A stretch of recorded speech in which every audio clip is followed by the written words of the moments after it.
Good night, family. You know what I want to say to you? Um, I've been reading some of y'all messages. I read just about all of y'all messages, and I try to respond or just say something encouraging to everybody, right? Be encouraged. And I know it's just words. I know sometimes the heaviness of heart, but you're not alone. You got brothers and sisters that are pressing through some of the same similar situations, right? We just spread out, right? So be encouraged. Love on yourself, you know.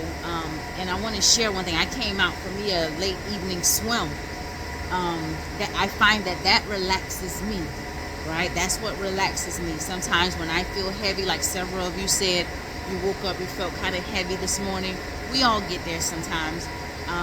But I find if I stay still and I don't move, there's nothing really to stimulate my mind. But when I move and I focus on getting something done, getting something accomplished, even if it's something simple, you know, my mind is focused on something other than what's trying to weigh me down. Or when I come here, like, you know, I get me a swim in, I find this to be very therapeutic, very relaxing. Now, when it be in wintertime, it's kind of cold, so I don't get in the pool, like just jump down in like some people. It takes me a while to warm up to it, but once you get in and once you start swimming around, you know, and even if you know, are a little rusty at swimming, they got floats. You can put these little floats up under your arm and use those and just relax yourself. And then I go to the steam room. The steam room is another thing that physically relaxes the body. You know, sometimes when you get tensed up and stressed, or you're carrying a lot of heaviness, sometimes your muscles get tensed up. The steam room is a great way to relax the body and relax the mind, you know. It aids the body, you know. You can just sit in there and close your eyes and take deep breaths, and then going into the jacuzzi. It has become a pattern for me, you know. These things just relax the body, and once I'm done, I take my shower, I go home. Sometimes I sleep like a baby, you know, and I take cat naps. Sometimes I wake up throughout the night, I'll wake up and read, or I'll fall asleep reading or something like that.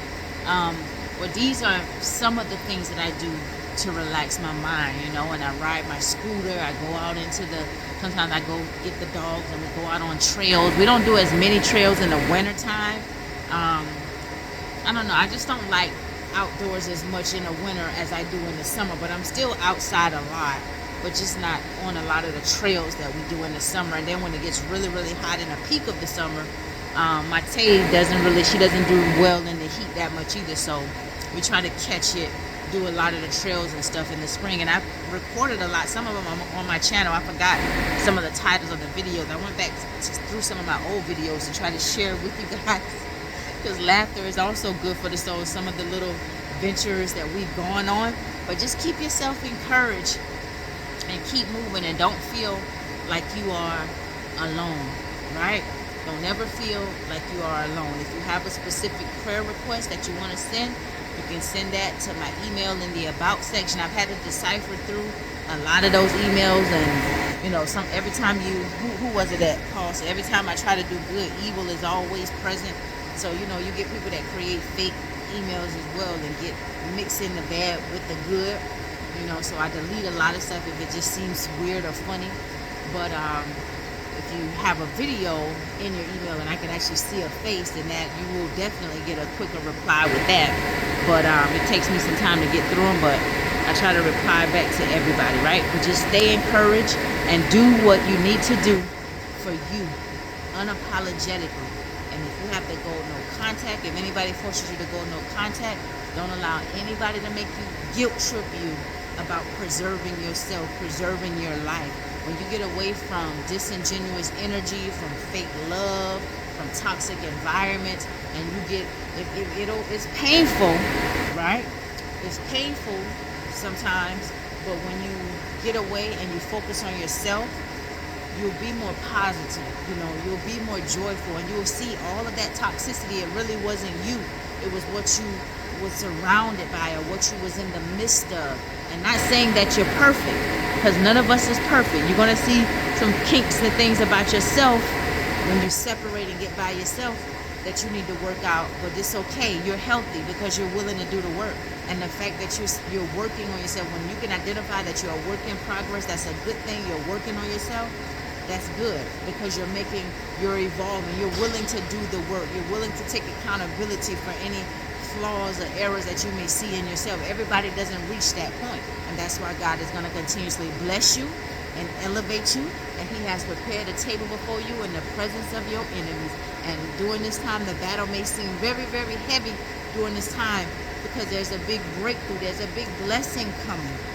Trouble don't last always, but you keep pushing through. Start right here and let the word be your number one source of strength. Rely on the Lord and know what I tell you. You are not the only one. Many of your brothers and sisters are trying to maturely, in love and righteously, grow and fight through the battles that they are facing. They're trying to overcome things the right way without hurting other people or tarnishing other people, right? So you do what you need to do so that you can survive. And that's just my little pep talk. Your little country bumpkin sister loves you. I am praying for you. Let's continue to pray ye for one another. You are not alone.